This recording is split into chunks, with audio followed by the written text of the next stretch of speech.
¿Qué onda, mi raza? Soy su compa Parker y estamos en un episodio más de nuestro podcast y ahora decidimos traer a un invitado de lujo, el cual se maneja en la nota roja, en la nota policíaca, donde muchas personas no saben específicamente cómo se trabaja, cómo se elabora. Él por lo general va sobre la noticia y ahora él será el principal objetivo de este podcast, que nos va a explicar un poco de cómo es trabajar en ese ámbito periodístico. Y pues sin más preámbulos, lo presento a mi amigo Ernesto Alonso. ¿Cómo estás, mi ¿Qué tal, Luis? Muy bien. Pues gracias por invitarnos y pues a darle. Tú dirás. Así es. Pues primero que nada, para la gente que no te conoce, ¿dónde naciste? Para quienes no me conocen, creo que la mayoría no sabe. Yo nací en Tepic. En Tepic ahí viví algunos años, después crecí en la sierra, en Chihuahua, en un pueblito, se llama Zarupa, El Tablón, son ranchitos, y en el municipio de Morelos. Posteriormente me vine a estudiar aquí a Los Mochis, aquí me quedé. Yo siempre digo que soy de Los Mochis, pero en realidad pues no nací en Mochis. Yo me siento de Los Mochis, ya tengo aquí varios años, desde que salí de la universidad, y pues aquí sigo, aquí me quedé, y aquí sigo desarrollándome laboralmente y profesionalmente. ¿Cómo fue vivir en la sierra? Pues fíjate que fue bien complicado, fue bien raro, porque a mí me llevaron con engaños. A mí me dijeron vamos de vacaciones y un día llegamos y despertamos y estaba rodeado de cerros. Y pues pensamos que en realidad era de vacaciones, no nos gustó mucho, pero dijimos, bueno, es una experiencia pues padre. Posteriormente nos dimos cuenta que no eran vacaciones, que era quedarnos ya en ese lugar. Y pues sí te cambia totalmente la vida. Para una persona que nació en la sierra no se le hace tan difícil adaptarse porque no conoces otra realidad, otro tipo de vida. Pero cuando tú ya viviste en la ciudad, donde tú ya creciste pues mirando televisión, quizá videojuegos, en aquel entonces no estaba tan marcado el tema de los videojuegos, pero ya había videojuegos obviamente.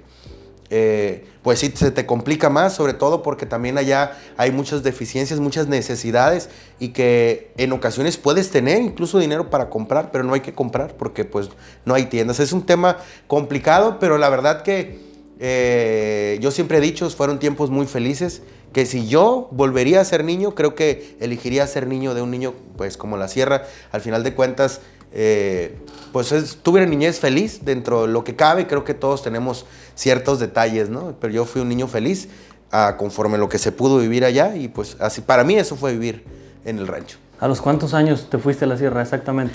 A los 8 años. ¿Y cómo fue el trance de Tepic a la sierra en la cuestión escolaridad, de estar en una primaria?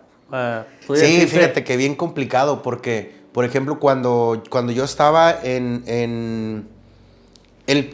creo que fue el 4º año de primaria, más o menos, si mal no recuerdo, lo estuve en 3 primarias. Lo inicié por un tiempo viví también en Cihuatlán, Jalisco. Entonces ahí estaba en 4º de primaria, seguí el 4º de primaria en Tepic, regresamos a Tepic, pero básicamente un tiempecito, estuvo como 2 meses, y terminé el 4º año de primaria en la sierra. Entonces, en ese inter, pues para cuando llegamos a la sierra, después empezó el frío.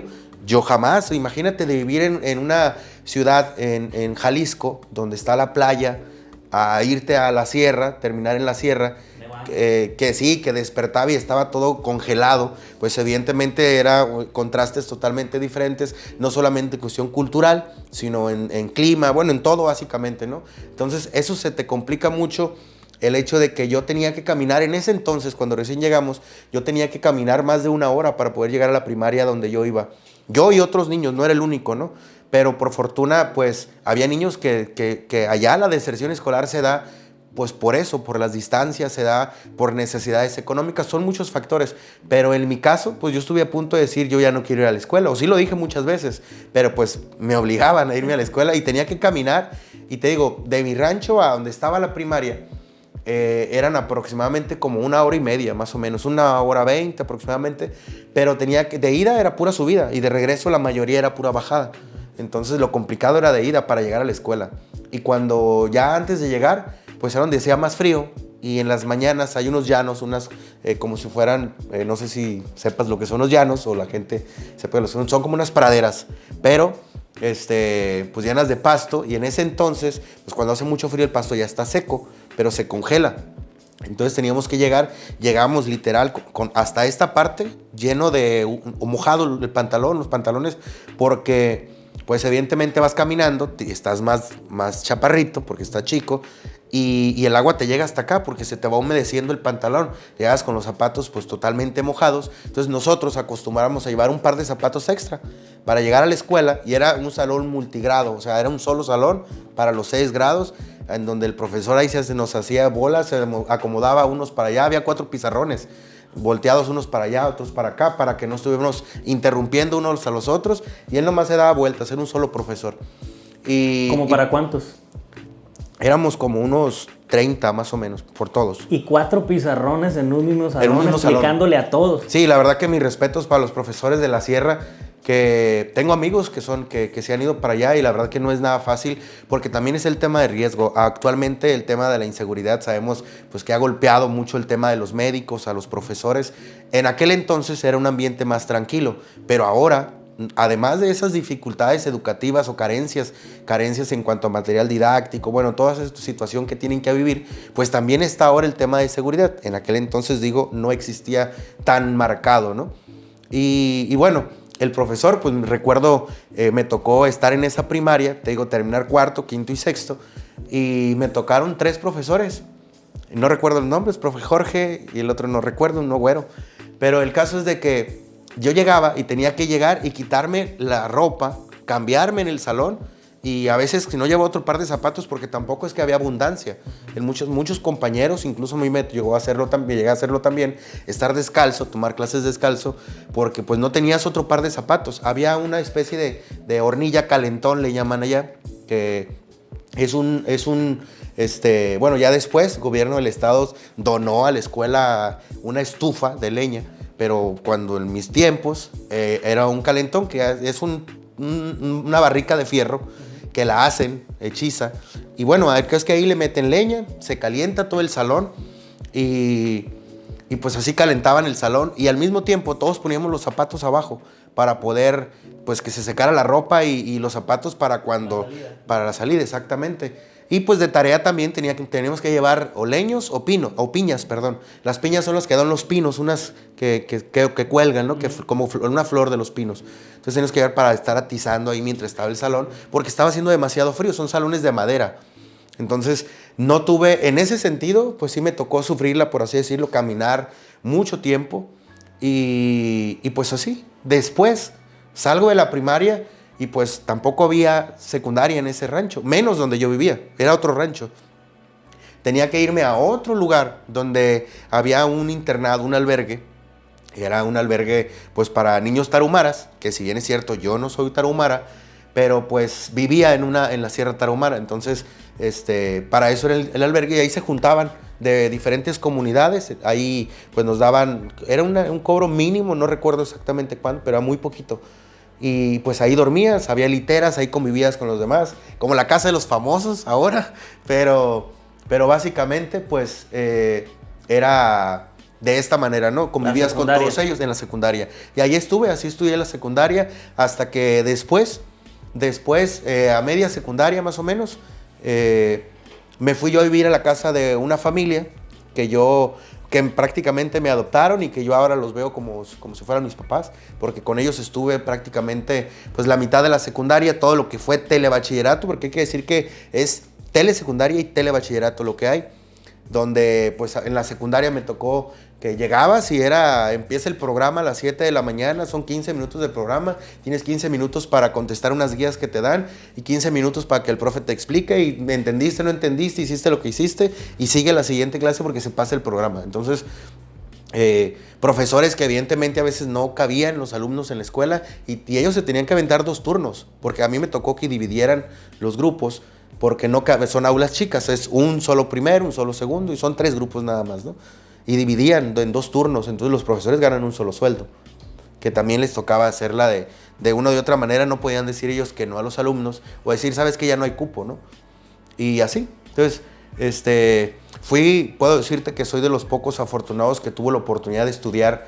Te puedo decir que de los que entramos a la secundaria, imagínate el grado de diserción y el nivel cultural que se puede manejar, por así decirlo, porque es un tema de cultura, el tema de cómo alguien en la sierra no estudia. Es un tema más allá del tema económico, ¿no? Porque muchas familias se salen o dejan de estudiar porque no tienen dinero para mandar a sus hijos a la escuela de un rancho a otro.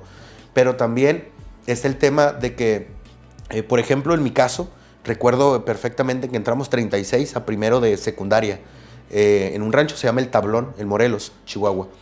Y entramos 36, nos tuvieron que dividir porque no cabíamos los 36 en un salón. Es donde te digo, había unos en la tarde, yo iba en el turno de la tarde. Y estábamos en ese albergue, que en ese albergue venían de varias comunidades del mismo municipio, de la parte alta de la sierra del municipio. Y pues ahí convivíamos, ¿no? Entonces te digo, de esos 36, solamente salimos 30. Fueron 6 los que en los 3 años decidieron o simplemente ya no pudieron continuar. De los 30, en las vacaciones de verano, para entrar al telebachillerato, que está ahí mismo en El Tablón, en el mismo rancho, solamente entramos 18. O sea, vienen siendo, ¿qué? 12. Una deserción. 12, y la mayoría eran mujeres, que porque, pues, culturalmente se cree en la sierra, que las mujeres, pues, ya no pueden estudiar, porque ya estudiaste secundaria, ya aprendiste a leer y escribir, ya estudiaste lo básico, y tú ya estás grande, tú ya no vas a estudiar, pues. Entonces, ya no las mandaban a la prepa o telebachillerato, o muchas se casaban en ese tiempo, en ese inter, porque es la edad en la que en la sierra pues se casan, ¿no? Aquí una persona de más de 30 años pues vive pues súper a gusto, ¿no? De un lugar a otro, los antros, conociendo, viajando, pero en la sierra no hay nada que hacer. En la sierra a los 15 años ya se quieren casar porque no hay nada que hacer. Entonces, pues bueno, en esas vacaciones se casaron, entramos, te digo, solamente 18. A la prepa, bachillerato. Y de esos, igual, pasaron los 3 años. Y de esos 18 salimos 12. 12 solamente nos graduamos. Y de esos 12 que nos graduamos, solamente en el inter de las vacaciones igual, se fueron, algunos se casaron, o algunas. Y solamente 6 salimos a estudiar fuera de la sierra. Yo entre ellos. Y de esos 6, afortunadamente fuimos, bueno, yo entre los 3 que terminamos. Entonces, te digo, imagínate que de 36 que te hablaba en la secundaria, solamente 3 somos los únicos que terminamos una carrera, una licenciatura o que ejercemos, vaya. Y uno de ellos da clases, de hecho, se regresó a dar clases ahí al Tablón. Da clases ahí, es un compañero, Alfredo se llama, saludos para él. Y la otra es procuradora de la mujer y la familia, algo así, de la fiscalía, en Santa Rosalía. Entonces, y yo fui el otro, Entonces, pues básicamente, te digo, para mí, pues es un logro importante el hecho de ser uno de los 3 que de niño, que yo ni me imaginaba, ¿no? Yo ni imaginaba, jamás me pasaba por la mente que yo iba a terminar siendo periodista, jamás me pasó por la mente. Yo recuerdo cuando yo escuchaba, había un programa de radio que se llamaba, bueno, no recuerdo cómo se llamaba, pero era de Guadalupe Alvarado, que ya falleció, y Dulcina Parra. Y en la sierra eran muy sonados, muy escuchados. Entonces yo los escuchaba y pues cuando yo la primera vez que ya trabajaba como reportero aquí en Los Mochis, pues me tocó ir a un evento, un muerto, y a la cobertura de un muerto, una persona que asesinaron, y veo a la Dulcina. Yo me sentía soñado. Dije yo, esa es la Dulcina, dije yo, ¿no? ¿Por qué? Porque para mí era un tema de que yo crecí escuchándola y para mí era wow, ¿no? Hoy pues tengo buena relación con ella, me llevo súper bien con ella. Ya ese tema pues te pasa, ¿no? Evidentemente. Es como cuando conoces al primer artista que tú conoces y dices, ay, conocí a tal artista. Después se te vuelve tan común que dices tú, ¿cómo es posible que la gente hace una filota o se desvive por un artista, por un famoso? Y tú puedes ir a entrevistarlo como si nada y no sientes la misma emoción porque no es nada nuevo para ti. Entonces es más o menos esa situación. Bueno, después de la prepa, que dices que terminaron poquitos, el salto a la universidad en Los Mochis, después de tener una educación totalmente diferente a lo que se tiene aquí en Los Mochis, enfrentarte, no sé, a otra cultura, porque sí lo es, de jóvenes muy diferentes, entras a la UDO. ¿Y cómo fue ese choque? Porque sí puede ser un choque cultural en su momento, de que de repente tus clases son con pantallas, de repente llegas y todo cambia. Sí, fíjate, te voy a platicar una cosa. Antes de yo entrar a la universidad, a la UDO, a la Universidad de Occidente, que ahora es autónoma, antes de entrar a eso yo entré al TEC, entré un año, estudié un año biología. Yo lo que quería venirme de la sierra, yo no quería quedarme en la sierra, como diera lugar, dije yo me voy. Entonces, yo le hablo a una amiga de allá que ya se había venido a estudiar y estudiaba en el TEC. Le digo, oye, ¿sabes qué? Ayúdame a sacar ficha. Y no, pues de qué, de lo que sea. Entonces ella me saca ficha, me dice, ¿sabes qué? Dicen que en biología es más fácil quedar, ¿no? Y que en el TEC estaba muy complicado. Bueno, sácame de biología, le dije yo. ¿Pero te gusta? Y yo así como que, no sé si puedo decir malas palabras, pero dije yo, a ti que te valga madre, dije yo, tú sácame ficha, lo que sea, yo lo que quiero es irme de aquí, de la sierra, ¿no? O sea, venirme para acá. Y yo quería estudiar medicina, pero no me dejaron irme más lejos. Lo más lejos que yo me podía ir del rancho, pues era a Mochis. ¿Pero por qué? Eso sí me gustaba, a mí me gustaba estudiar medicina. Yo quería, y es mi sueño frustrado. Pero al final de cuentas, pues dije yo, bueno, pues más o menos como que biología, medicina, a lo mejor y tiene algo que ver, ¿no? Yo ni sabía de qué se trataba. Pero también me sacaron ficha para estudiar psicología en la UDO, en aquel entonces UDO. Entonces hice el examen en el TEC y quedé. Pues dije, pues me quedo en el TEC. Dije yo, si dicen que es difícil quedar y ya quedé, pues aquí me quedo, ¿no? Entonces, así inicié, estudié en el TEC, pero allá, pues evidentemente, como ya lo mencionaba, es un tema muy deficiente. Los profesores, pues es un profesor para todas las materias que te dan. En el caso ya de prepa, pues había 3 profesores, uno que daba primero, segundo y tercero, así, ¿no? Entonces el profe que me daba a mí, pues era un abogado, que es de acá, por cierto, de Higuera de Zaragoza, y pues obviamente no sabía nada de matemáticas, y no llevaba matemáticas. Yo el tercer año no llevé matemáticas porque el profe no sabía, y pues yo menos. No llevé computación, nada de eso. Cuando yo llegué a estudiar a la universidad, yo no sabía aprender una computadora. Entonces yo tuve que tomar un curso aparte para yo aprender a saber cómo se prende una computadora. Todo ese tipo de cosas que en la sierra no te enseñan. Que ahora está un poco más avanzado, ¿no? En mis tiempos no daban. Ahora quizá algunos, pues ya está más civilizada la situación y evidentemente ya puede haber algo más moderno, ¿no? Pero recuerdo que estaba ayer con una maestra y me estaban dando clases de, creo que de estadística, no recuerdo exactamente, pero algo de matemáticas. Pues yo no sabía. Y yo así me quedé nada más mirando para los lados y me dice la maestra, yo me sentí humillado cuando me dijo eso, porque me dijo que ella en mi lugar estuviera en la pizca de tomate. Y quizás si hubiera tenido la capacidad que tengo hoy, no de matemáticas, porque sigo sin saber matemáticas, pero pues la capacidad intelectual de o simplemente, sí, o sea, yo hago un escándalo y digo, ¿sabes qué? O sea, me está humillando, me está haciendo menos, me está subajando, no sé. Pero al final de cuentas, yo creo que me humilló al decirme eso, porque por un lado, el trabajo, el hacer trabajos del campo no significa que eres menos persona. Entonces, pero eso me estaba dando a entender ella. Y por otra parte, me estaba diciendo que yo no tenía nada que hacer ahí. Cuando si estoy ahí es porque quería superarme. Pero simplemente las condiciones, yo no tuve esas oportunidades por las condiciones en las que yo estudié en el rancho, como ya lo mencionaba. Entonces, pues sí me tocaron situaciones así que tuve que vivir igual con el profesor de informática que llevaba en su momento en el TEC. Pues también cada rato me decía, pues su prima, y yo, pues que es su prima, ¿no? Entonces si era suprimir, o sea, yo no sabía. Y cosas tan básicas, pero al final de cuentas una persona de un rancho pues no la sabe. Su prima, ¿y quién no está su prima? Y mi prima, ¿qué tiene que ver, no? Entonces, y sí, ahí fue cuando yo realmente sufrí el cambio o la diferencia cultural, ese choque cultural, fue básicamente cuando estuve en el TEC, porque ya cuando entré a la Universidad de Occidente, pues ya estaba más joviado en el tema de la ciudad, pero aún así yo no salía, yo los Mochis no los conocía prácticamente. Yo era de la casa a la escuela y ya cuando estuve en la Universidad de Occidente ya fue como que empecé a conocer, es más, ya casi ni iba a la escuela por conocer. Pero pues bueno, así fue, creo que el cambio, ese choque cultural que tuve fue básicamente porque allá no tuve el conocimiento que debía de haber tenido y pues al final de cuentas fue acá. Y entonces estando ahí en la UDO, me volviste a estudiar pero psicología. Sí, exactamente. Cuando casi terminaba el año en el TEC, pues me doy cuenta que eso no era para mí. Eso de andar pues recolectando insectos y todo ese rollo, dije, no, esto no es para mí, ¿no? Y me salgo. Entonces digo, prefiero perder este año y pues no dedicarme toda la vida a algo que no me va a gustar. Entonces me salgo y yo empiezo en psicología en el TEC. En ese entonces entrabas a tronco común y decidías si te cambiabas de carrera.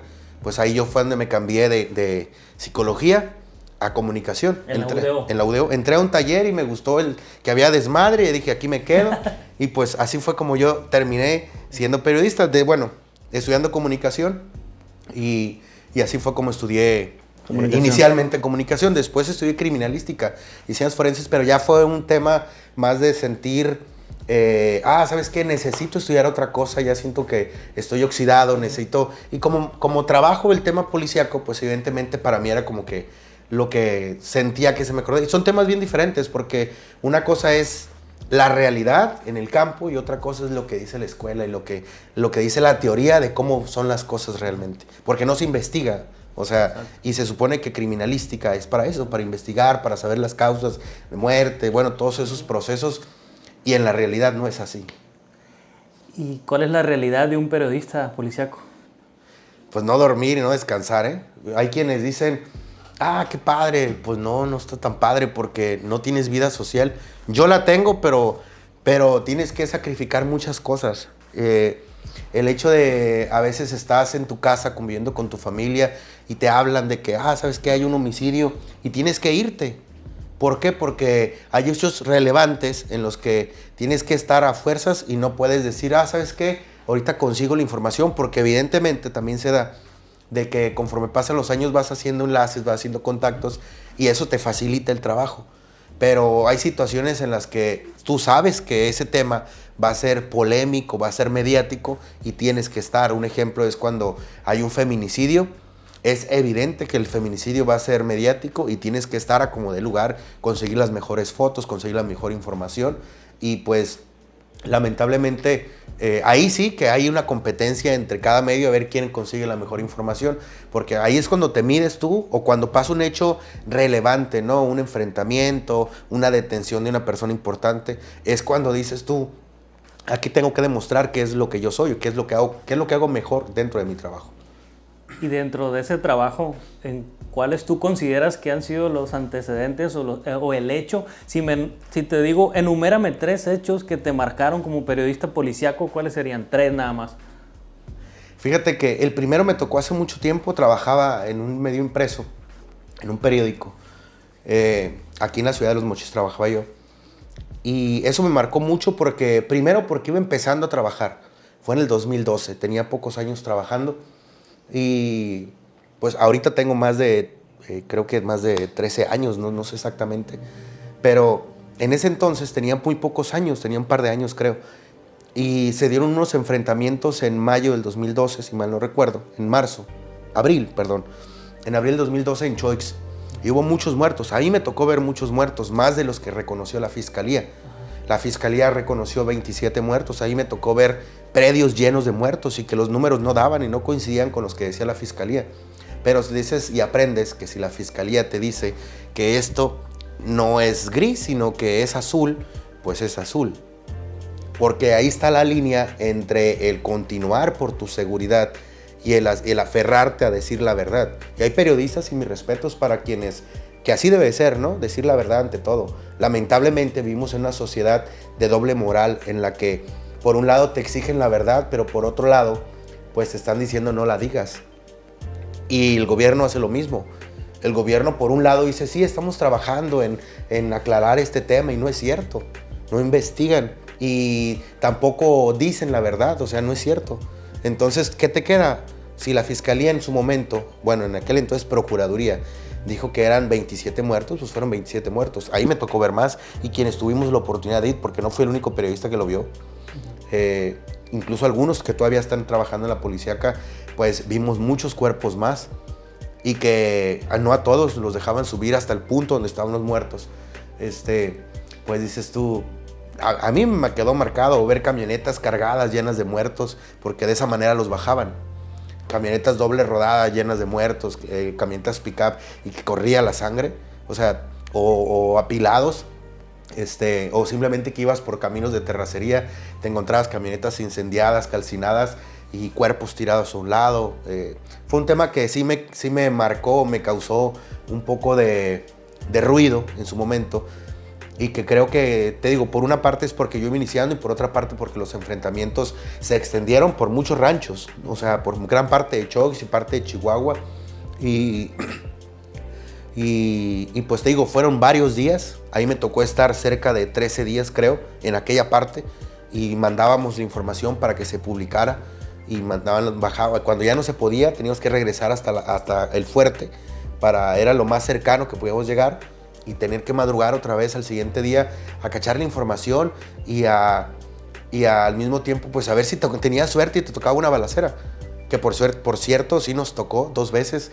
Que estábamos platicando y con la gente y de repente escuchábamos por los radios que se decían, ok, vienen en tal parte y todo esto, y de repente empiezan a todos a correr y a sacar las armas, y es que la gente en ese entonces, pues lo que había un grupo rival, a los que operan de ese sitio, de esa zona, un grupo rival llegó a meterse, vaya, y pues era el pleito, ¿no? Entonces la gente de los pueblos defendía o apoyaba a los que trabajan ahí, a los que tienen la plaza, por así decirlo. Y la gente aparte estaba defendiendo lo propio, porque los que vinieron de fuera llegaban y se apoderaban de lo tuyo. Es decir, llegaban a casas y mataron a varios de esa manera.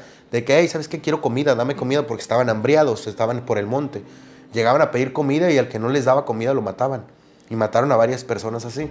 Entonces, ¿qué hacía la gente? Tenía que estar armada para defender lo propio, porque no les quedaba más opción más que defenderse y ayudar a los de ellos. Y para ellos los malos eran los que llegaron.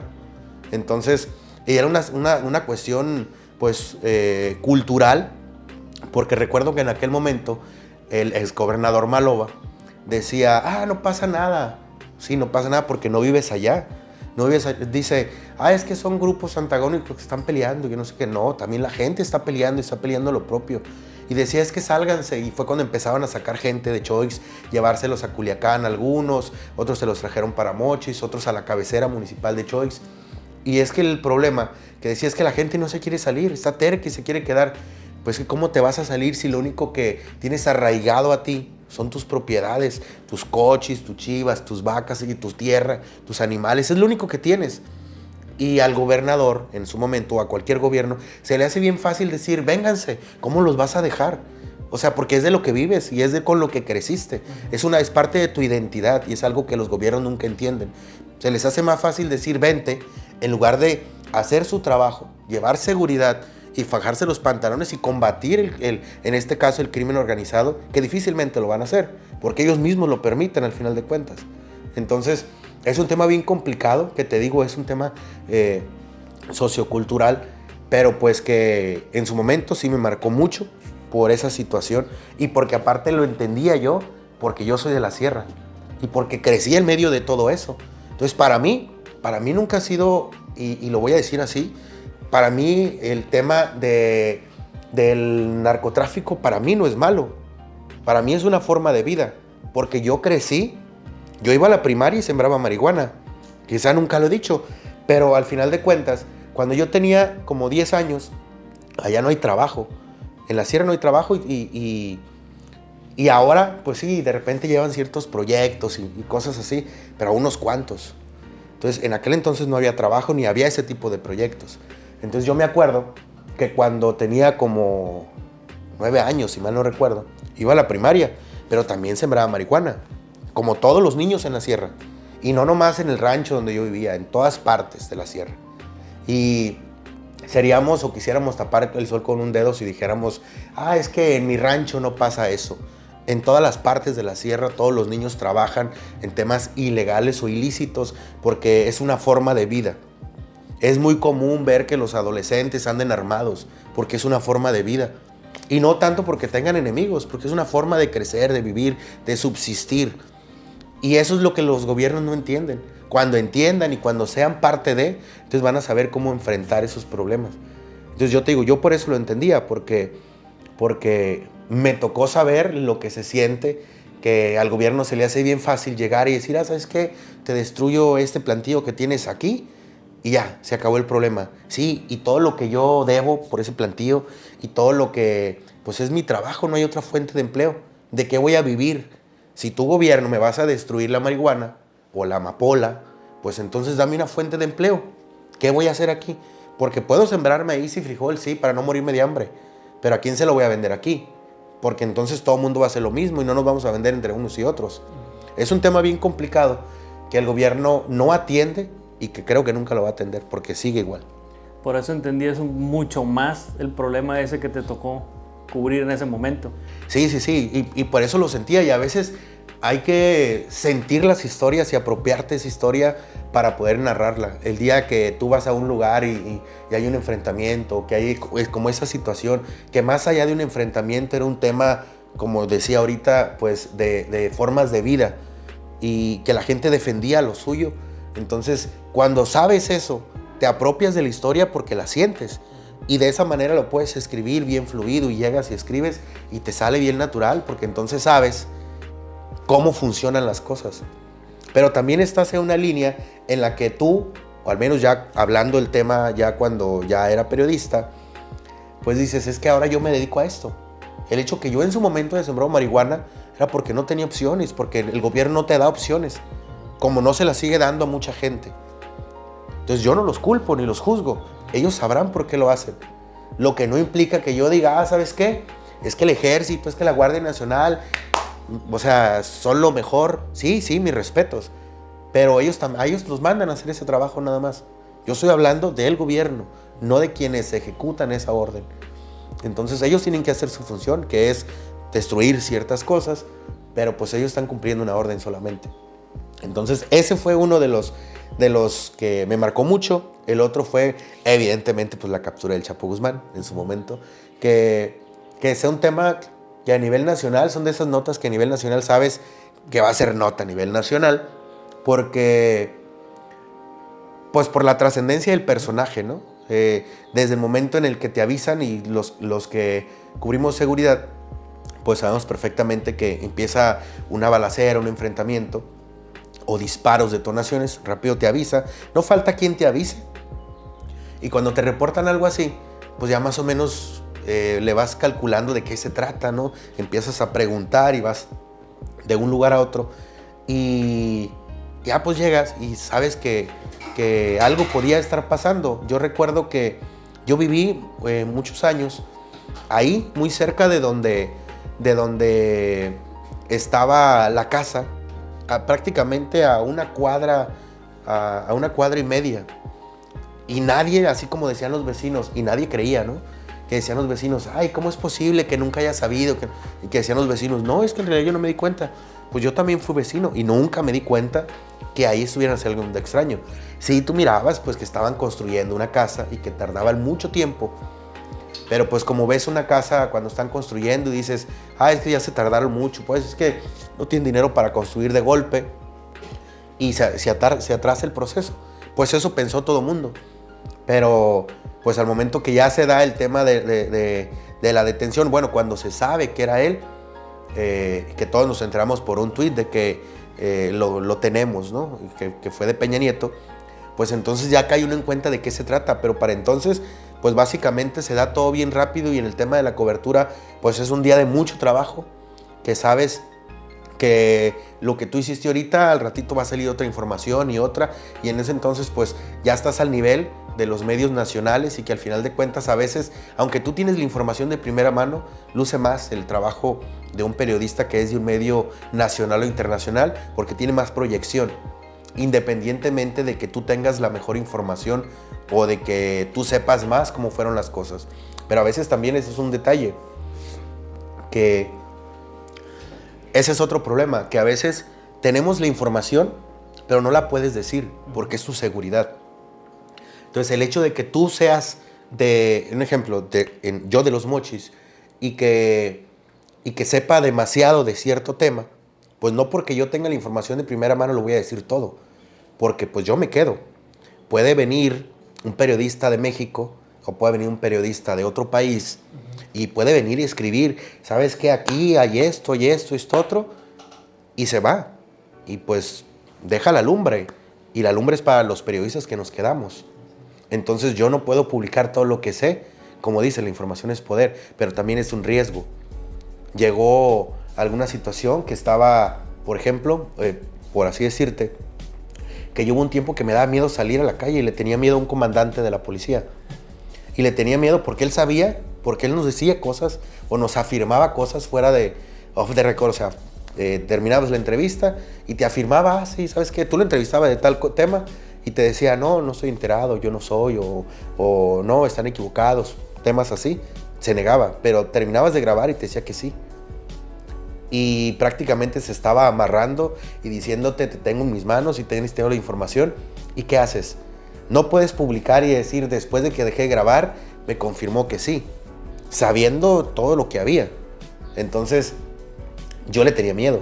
Yo dejé de salir por mi seguridad, porque decía yo, pues es que pues me agarran en la calle y no sé qué vaya a pasar, o no sé, es un tema de seguridad que vas aprendiendo poco a poco y al final de cuentas decides, o la única opción que te queda es, hay dos cosas, o te quedas callado y sueltas información a cuentagotas y te guardas todo lo demás que sepas, o te haces el que no sabes, o a veces simplemente prefieres no saber.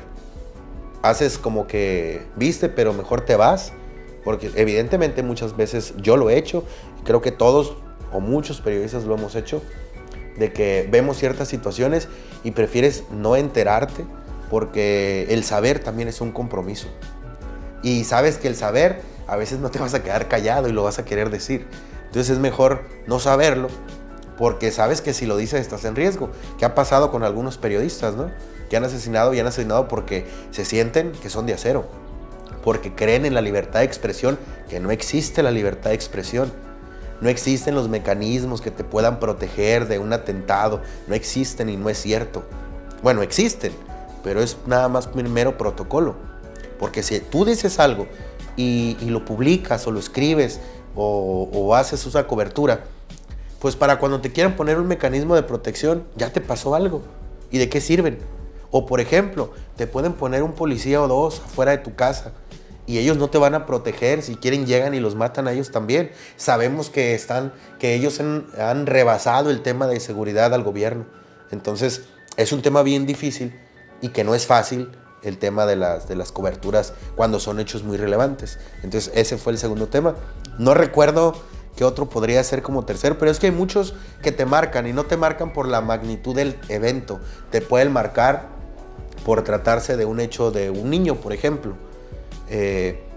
Dicen, es que pierde sensibilidad. Sí pierde sensibilidad porque llega el punto en el que pues ya no te da. Un ejemplo, en las fosas clandestinas, que me ha tocado ir muchísimas veces, acompañar a los colectivos de búsqueda, las que iniciaron acá en la zona norte, las rastreadoras del fuerte, me tocó acompañarlas decenas de veces, muchas veces, a encontrar o ayudarles incluso a excavar fosas clandestinas para encontrar a sus seres queridos. El ver que una mamá encuentra a su hijo es un tema que todas lloran, y pues tú también lloras porque las conoces, porque ya saliste muchas veces a búsquedas con ellas, y pues ya más allá de ser la señora fulanita, la señora María, la señora Juanita, pues ya es la señora Juanita que ya sabe su historia, lo que está sufriendo por su hijo, lo que padece, que está enferma, que se va choqueando y que se levanta como puede para ir a excavar en el monte y pasar todo el día en el solazo con temperaturas de más de 45 grados, y que en un golpe de suerte y encuentra a su hijo. Y ver en la escena, en el momento en el que con la pala sacan la tierra y alguna, por ejemplo, me tocó ver una vez en Bachoco que la señora cuando levanta la pala ve la chamarra de su hija, una chamarra como tipo de esas chamarras americanas que traen de diferentes colores, y al ver la chamarra pues reconoció que era la de su hijo, era una chamarra muy característica. Y la señora abrazó los restos, cosa que pues igual no se debe hacer, pero pues ella en el momento no piensa, se bloquean.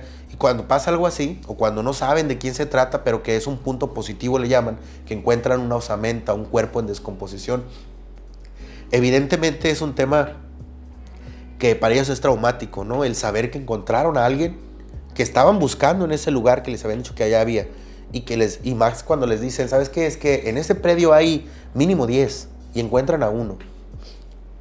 Y cuando encuentran a uno, por un lado dicen, es que si encontramos uno hay más. Pero cuando encuentran a uno, no saben si realmente nomás es uno y si ese uno es hijo de alguien de ellas. Entonces todas lloran. ¿Por qué? Porque puede ser su hijo.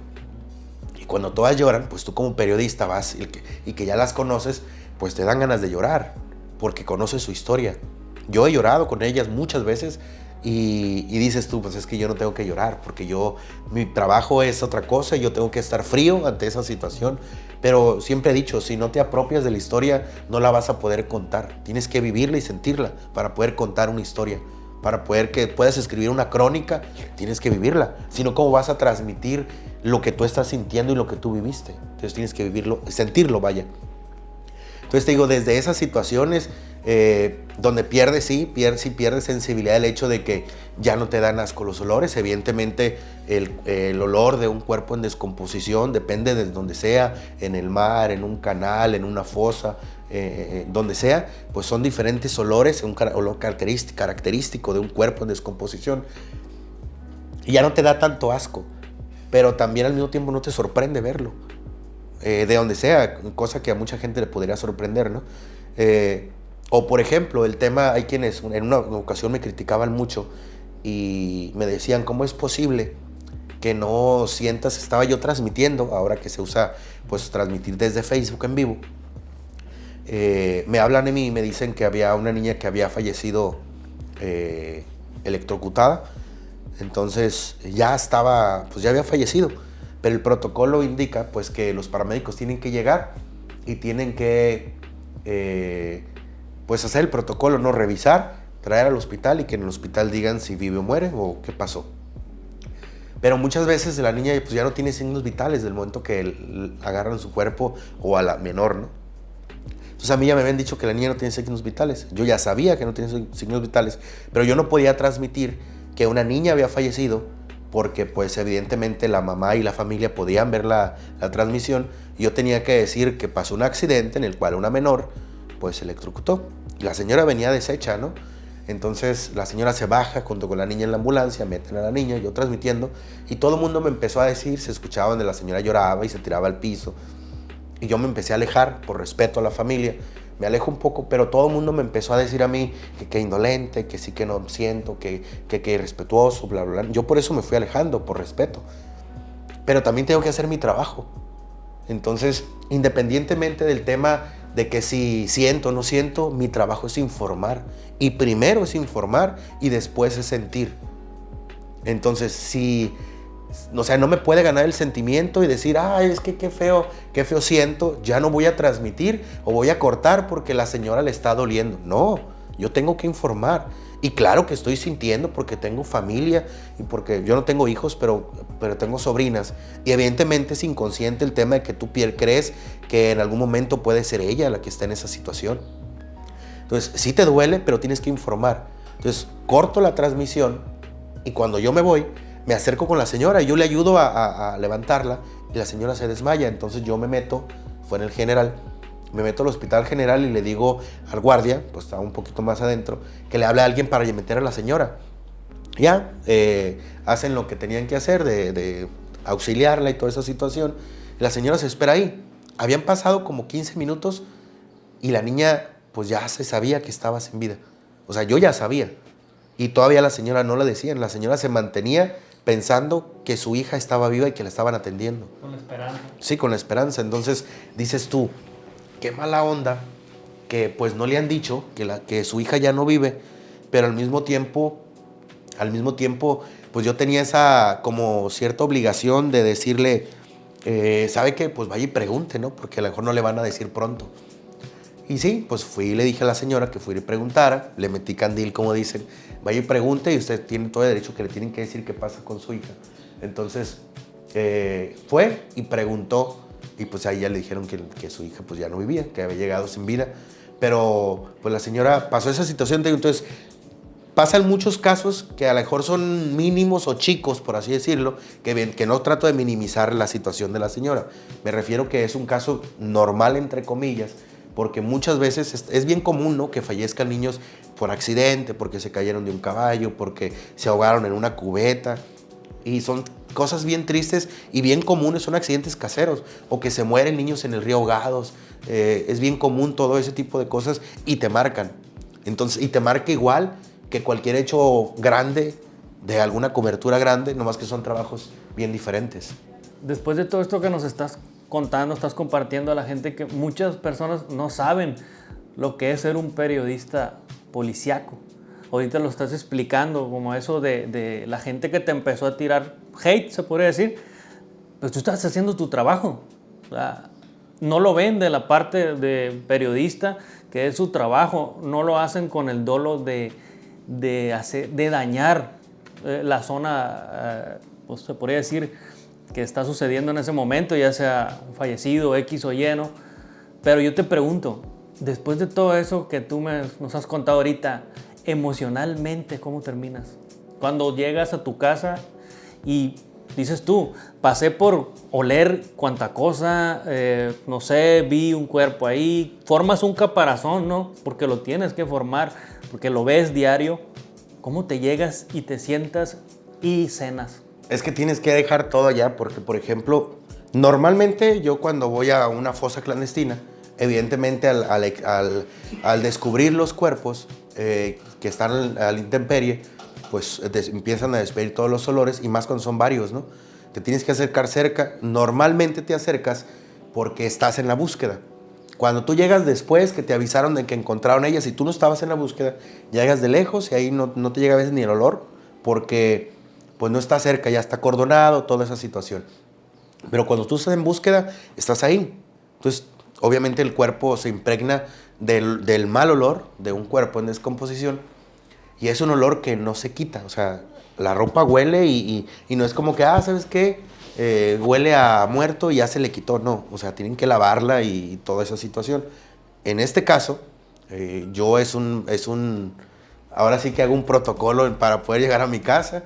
Yo llego y me quito la ropa en la cochera, ahí la dejo. Mi mamá me lava hasta después, ya que se ventiló un poco la ropa, 2-3 días, después la lava por separado, no junto con la demás, y así. Y ya llego y me baño, pero trato siempre de dejar mi trabajo, que a veces es imposible, ¿no? Porque estoy comiendo y estoy revisando qué nota no traigo, revisando otros portales, revisando mensajes, revisando correos, y todo el día te están llegando mensajes y a todas horas no descansas. Es lo que decía en un principio, no tienes un descanso, jamás duermes 8 horas completas, nunca. A menos que descansas un día y pues quieres aprovechar, pero igual creo que todos tenemos muchas cosas que hacer y pues aprovechas para hacerlas el día de tu descanso, ¿no? Pero es difícil que duermas. O sea, 3 de la mañana te tienes que levantar a veces a un muerto, 5 de la mañana, 4 de la mañana, no tienes horarios. Entonces es difícil que digas, ¿sabes qué? Ya salí de trabajar. Nunca sales de trabajar. La policíaca es trabajar 24/7, y como decía ahorita, estás en un evento familiar y tienes que dejarlo porque sabes que esa nota la cubres sí o sí. Y a veces llegas al punto en el que te das cuenta pues que las empresas cualquiera, yo he estado en varias, y ninguna valora exactamente lo que tú haces como periodista. Porque sinceramente los reporteros, o sea, y no lo digo nada más por mí, a muchos compañeros que cubren la nota roja, pasamos horas, a veces cuando hay un feminicidio, horas esperando, amanecidos, esperando que realicen un cateo para saber, para tomar una foto nada más a veces. Para tomar una foto, y a veces otros reporteros dormidos en su casa en la mañana te dicen, oye, pásame una foto. Y dices, ¿cómo te la voy a pasar si yo me desvelé toda la noche? Y se molestan si no se las pasas. ¿Crees que el periodista policíaco está, ¿cómo te podría decir? En Sinaloa específicamente, un sueldo muy bajo para lo que hacen. Sí, fíjate que sí, porque, bueno, al menos en la empresa donde yo trabajo, hay un sueldo pues un poquito más alto para el reportero policíaco, por lo que implica el que te trabajas 24/7, no tienes horarios, y por el tema del riesgo. Pero creo que más allá del tema del sueldo, aunque sea un poco más alto, no he sabido yo que una empresa le pague un seguro de vida a un reportero policíaco, cuando deberían de existir los seguros de vida por el riesgo que se maneja, ¿no? Entonces no hay. Entonces desde ahí ya estamos mal. Y aparte, pues que cuando hay un tema de riesgo, la mayoría de las empresas se lavan las manos. No me ha tocado, pero sí he visto con otros compañeros, y pues ahí te las averiguas a como tú puedas. ¿Crees que un periodista policíaco en Sinaloa específicamente corre riesgo? Sí, claro, y corre riesgo siempre. Siempre, porque siempre estás manejando temas de seguridad Y como decía ahorita, hay temas que a veces no los quieres decir o no quieres publicarlos. O hay veces que publicas y te hacen que los quites. O por ejemplo, siempre he dicho, ¿de qué te sirve no ponerle un nombre a una nota? Decir, para que no aparezca mi nombre. Supongamos que tú trabajas en una empresa y tú eres el único que escribe seguridad de esa empresa. Y no le ponen el nombre. Por lógica saben que tú eres. Y supongamos que le escribe a alguien más. Te van a echar la bronca a ti al final de cuentas. Y supongamos que el tema va más allá y van y lo buscan a ese reportero y te agarran a ti, que tú eres mi compañero, por ejemplo. Pues tú no te vas a decir yo fui. Tú vas a decir fue él. Entonces ni siquiera los mismos compañeros se van a cubrir en determinado momento. Entonces, ¿de qué te sirve no ponerle un nombre a una nota cuando ni siquiera un compañero te va a cubrir? Por eso es que a veces entre los reporteros de la policíaca se da un tema como de mucha hermandad, porque apenas nosotros nos entendemos lo difícil que es cubrir una nota policíaca, una nota roja, de, como decía, de desvelarte, de hambrearte o de andar en el solazo, a veces por una sola nota. Y pues somos los reporteros, por así decirlo, los que a veces menos valora la gente, pero somos los que hacemos la nota más morbosa al final de cuentas, lo que la gente lee, porque en todos los medios lo que más se lee es la policíaca, en todos los medios, porque es la que la gente quiere ver. Y somos, fíjate que la sociedad es doble moral, yo siempre le he dicho, porque si privan de la libertad a tu hermano, tú quieres que no se sepa. No quieres que nadie sepa que lo privaron de la libertad. No quieres que sepan que tu hermano trabajaba en algo ilegal. No quieres que se sepa o que la gente diga, es que lo levantaron por esto, es que se lo llevaron por esto o le pasó esto. No quieres. Pero si levantan a tu vecino, si privan de la libertad a tu vecino, lo desaparecen, quieres saber todo. Y andas averiguando por qué se lo llevaron, por qué se llevaron al vecino. Y si sabes, le cuentas a otro vecino y a otros amigos. Entonces somos doble moral, porque cuando nos pasa a nosotros, no queremos que se sepa. Pero cuando no nos pasa, andamos de morbosos y de metiches y preguntones. Y te lo digo porque cuando pasa una situación así, el WhatsApp se te llena de mensajes. Y todo el mundo quiere que sea su periodista de cabecera y que le estés diciendo de primera mano. ¿Y yo qué hago? Le comparto el link de la nota que hice. Exacto. Pero no quieren eso. Quieren el morbo. Sí, quieren que les cuentes lo que no escribiste. La foto grotesca. Sí. Y yo les digo, es que no la tomo porque no la publico. Y yo no las publico una foto de un muerto o algo así, porque eso es vender morbo. Y sí, a veces hay que uno titular de una forma morbosa o no amarillista, sensacionalista, porque es lo que la gente quiere. Recuerdo una vez en una conferencia de marketing, de mercadotecnia de Televisa, que decía que la gente quiere mierda y mierda se le tiene que dar. Entonces, la gente quiere morbo, pues morbo se le tiene que dar. Es lo que la gente ve y lo que la gente lee. Entonces, sí, es un tema medio complicado, pero al final de cuentas siento yo que vas aprendiendo en el camino y pues nos falta mucho por aprender todavía. Dentro de toda esta plática que hemos estado teniendo, que le has compartido a la gente, se nos ha olvidado un poquito y te lo voy a preguntar. Periodista policíaco tiene su riesgo, tú lo sabes.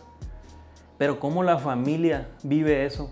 Porque tú lo vives a tu manera, porque es un mundo que tú conoces. Un periodista vive una aventura día tras día y tú lo sabes. No sabes qué es lo que va a pasar. Un día no Exacto. Es como un trabajo normal, como un godín que ya sabe qué tiene que hacer, qué hoja tiene que entregar. Un periodista en general, pero uno de policíaco vive una aventura día a día. Pero tu familia, ¿qué te dice? Fíjate que también se acostumbran, ¿eh? Yo recuerdo que cuando recién inicié, me decía mi mamá, cuídate mucho. O, por ejemplo, salía, un ejemplo, yo me iba a las 7 de la mañana de mi casa, o que salía por algo que había pasado. A la hora mi mamá ya me estaba preguntando, hey, ¿dónde estás? O así, ¿no? Entonces, y te acostumbras. Obviamente es parte de ciertos protocolos. Yo me voy de vacaciones, o un ejemplo, salgo de vacaciones y le estoy diciendo a mi familia dónde estoy. Yo no estoy acostumbrado a irme a decir, voy a dejar el teléfono y no me voy a reportar. No, yo siempre me reporto, porque al final de cuentas es un tema de seguridad que aprendí a estarme reportando con mi familia para que ellos estén tranquilos y al mismo tiempo que sepan con quién estoy. Si estoy con amigos, ¿sabes qué? Estoy con ciertos amigos. Y si me muevo, siempre le digo. Y no es un tema de que, es que tan viejo que estás y tienes que decir no. Es un tema que te acostumbras a que por tu seguridad tienen que saber los demás dónde estás tú, por si algo te pasa, ¿no? Entonces es lo único que yo hago y que siempre hago donde yo estoy, con quien estoy. Siempre se lo digo a los míos para que sepan en dónde estoy por cualquier situación. Pero sí se acostumbran al tema de seguridad. Por ejemplo, cuando yo recién iniciaba, llegaba y me preguntaba, oye, ¿qué hiciste ahora? ¿O a dónde te fuiste? Porque yo cubro la zona norte del estado, entonces me toca moverme en 8 municipios. Entonces hoy puedo amanecer en Choix y mañana puede ser que me tocó amanecer en Mocorito y en la noche resulta que de nuevo estuve en Choix el mismo día. Entonces son temas que me muevo de un lugar a otro, o nunca estoy en un solo lugar y obviamente cubriendo hechos nada más relevantes. Y pues al final de cuentas andas de un lado para otro y tu familia se acostumbra a que así es tu vida. Entonces no te voy a decir que se dejen de preocupar por ti. Yo entiendo que sí se preocupan, pero al mismo tiempo también tratas de aminorar esa situación. Es decir, si yo estoy al Mocorito, yo mando un mensaje o marco, ya llegué a Mocorito. Oye, ¿sabes qué? Ya llegué a Choix. Y hablo o Angostura, ¿no? Hablo de los extremos que son los lugares donde me muevo normalmente, o el Sinaloa municipio, en tal rancho, o ¿sabes qué? Voy a estar en tal rancho, ahí no hay señal. Me reporto más al rato. Temas así. Entonces, creo que sí hay un tema de preocupación, pero también se acostumbran. Igual se les acaba el morbo, porque llegas a tu casa y ya no te preguntan nada. ¿Te arrepientes de ser periodista policíaco? Como dije en un principio, yo quería ser médico. Entonces, no me arrepiento, es algo que me gusta mucho, disfruto mucho mi trabajo, la neta, que te puedo decir que me apasiona, pero también es el tema que tienes que poner en la balanza cuando pasan los años y cuando tienes, un ejemplo, 25 años y dices, qué padre, soy periodista y hago esto otro y ando de un lugar para otro. Pero cuando tienes 35 años, te das cuenta que no vas a vivir del periodismo, tienes que hacer otras cosas. Y a veces, pues pones en la balanza entre seguir con esa pasión por el periodismo, por cubrir la nota policíaca, que está bien padre, que te gusta, claro, que te apasione, y está padre hacer lo que te gusta, pero no vas a vivir de una pasión. Entonces, aquí y en China, el tema del periodismo es muy lo ha pagado, a menos que seas freelance y que le vendas material a medios internacionales, pues ahí te va bien. Pero hay espacio para muy poquitos. Tan así que cuántos trabajamos en medios, en los mochis, por ejemplo. Somos bien poquitos los que trabajamos en medios. ¿Y cuántos salen de las universidades? Yo siempre les he dicho, si me ven los alumnos de comunicación, sálganse y cámbiense de carrera. Siempre lo he dicho. ¿Cuántos se gradúan por generación? Más de 100. ¿Cuántos se han graduado desde que yo salí? Pues como 1500. ¿Y se dedican específicamente al periodismo? Pocos. Por eso te digo, imagínate, desde cuando yo salí, se han graduado como 1500 de comunicación. ¿Dónde están? Porque sinceramente no es que se fueron fuera a trabajar, a buscar otras oportunidades. Mucha gente se fue fuera, pero a trabajar en otra cosa. Entonces yo siempre he dicho, la carrera de comunicación no es redituable, así que cámbiense de carrera. O sea, es en serio, no te da para... O sea, te da para pasarla. Para vivir. Para vivir. Pero sinceramente no. Hay muchas otras profesiones que te dan... Es más redituable. Es más, por ejemplo, si a mí me dicen, oye, ¿sabes qué? ¿Dejarías la policíaca por irte, no sé, a trabajar en X cosa? Si me pagan más de lo que yo me voy. Y dejo la profesión, y hablo en general, ¿no? La profesión. Dejo la profesión, no solamente mi trabajo, la profesión, por un lugar que me pague el más. Porque ya no estoy para vivir una pasión. Ya lo viví. Creo. A ver si no me corren. Te voy a hacer esta pregunta que la hice con el invitado anterior. Si yo llego contigo ahorita aquí, soy el genio de la lámpara mágica y te digo, te voy a conceder un deseo y ese deseo va a ser para que puedas borrar algo de tu vida, ¿qué sería? ¿En lo personal o en lo laboral? En lo que tú quieras. Está bien complicado. Porque creo que borraría cosas en lo personal, no en lo laboral. En lo laboral, mira, es que al final de cuentas va una cosa con otra, ¿no? Las cosas que si no hubiera hecho ciertas cosas en lo personal, no hubiera tomado esas decisiones en lo laboral. Un ejemplo, si yo no hubiera estado desesperado por venirme del rancho, pues no me vengo y no termino en comunicación y no fuera periodista. Pero pues el hubiera no existe, ¿no? ¿Qué fueras? Yo me hubiera esperado a ser médico. Bueno, creo que esa sería la respuesta. No haber tomado la decisión de venirte a estudiar, pues. Sí, creo que hubiera estudiado comunicación, hubiera estudiado medicina, pero creo que si ya hubiera dicho, bueno, ¿sabes qué? Es que no, ya, resígnate, estudiaste comunicación, pues creo que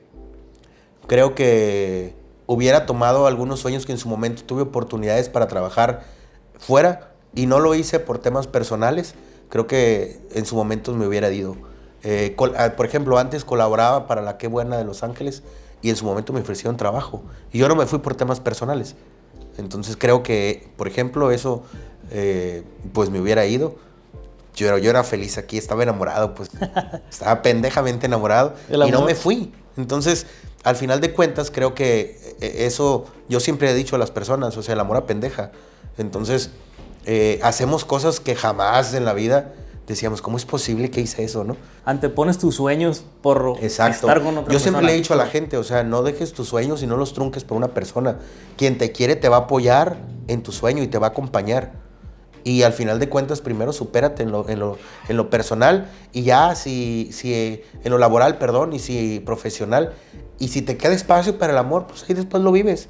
Al final de cuentas, pues va a haber quien esté contigo si quiere estar. O sea, no puedes ligar o dejar tus sueños por una persona. Yo lo hice, pendejamente. Pero creo que, bueno, ese es un ejemplo, ¿no? De ciertas cosas que hice o que dejé de hacer. Entonces, yo creo que eso sería, no. Pues bueno, más bien creo que el deseo sería que me diera un poquito de capacidad para tomar la mejor decisión que no hubiera sido la que tomé en quedarme. Entonces, creo yo. Bueno, para cerrar y ya por último, una pregunta ya de cierre. ¿Crees que en algún momento, no solo en Sinaloa, en México, haya libertad de expresión completamente? No, jamás, porque al final de cuentas, mira, hay dos temas, ¿no?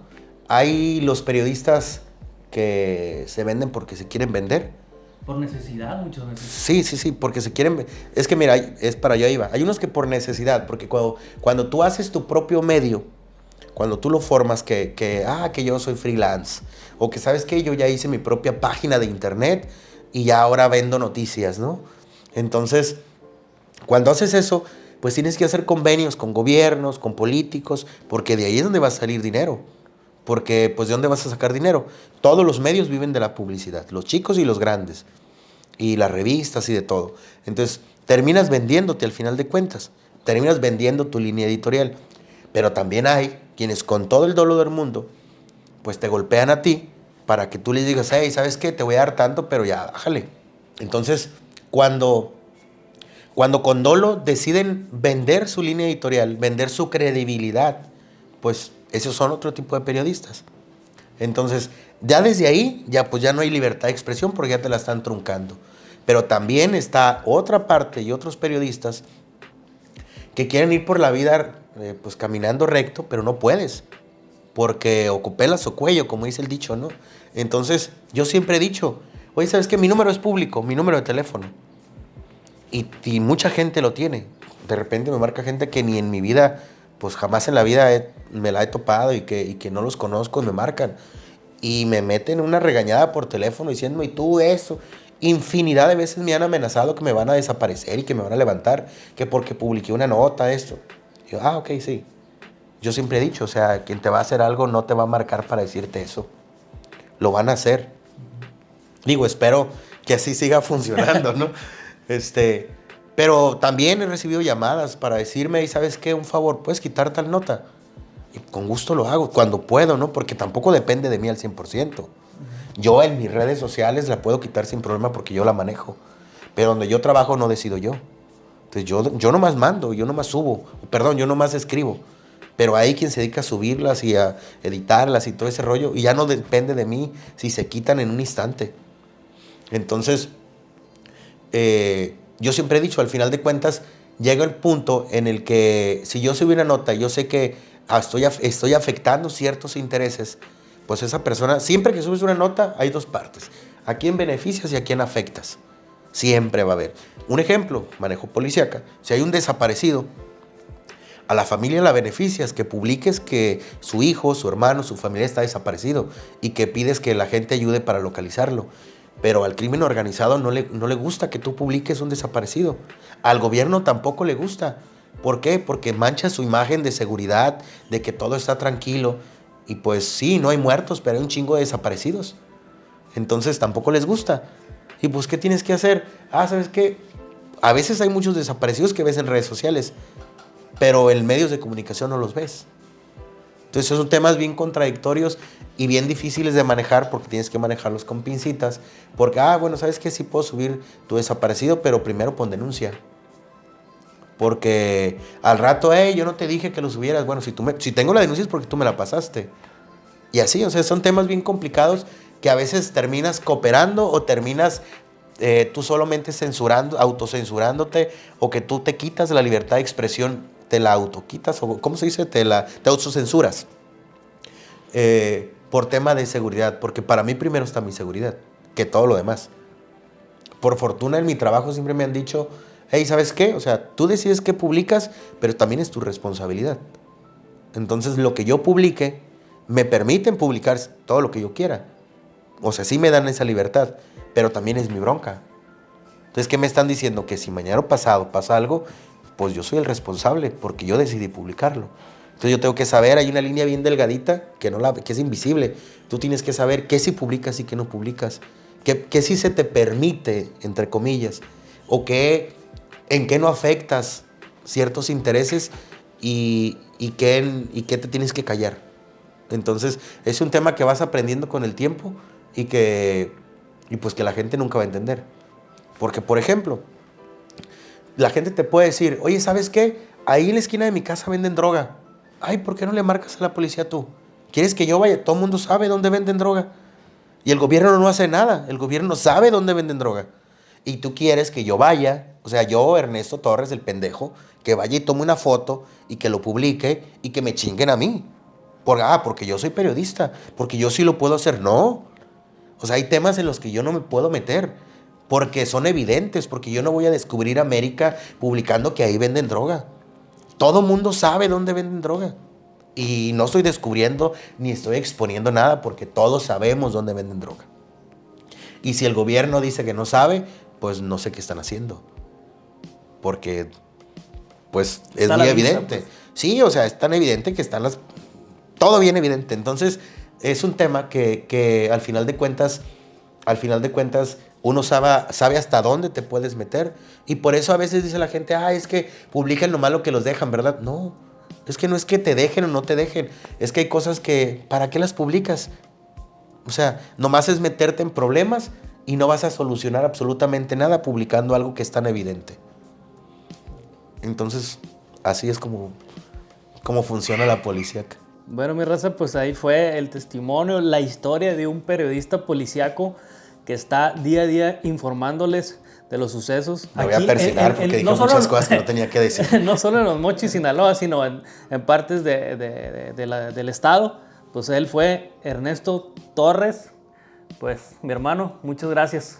No, gracias a ti por invitarme y espero no meterme en problemas por todo lo que dije. Sale, nos vemos.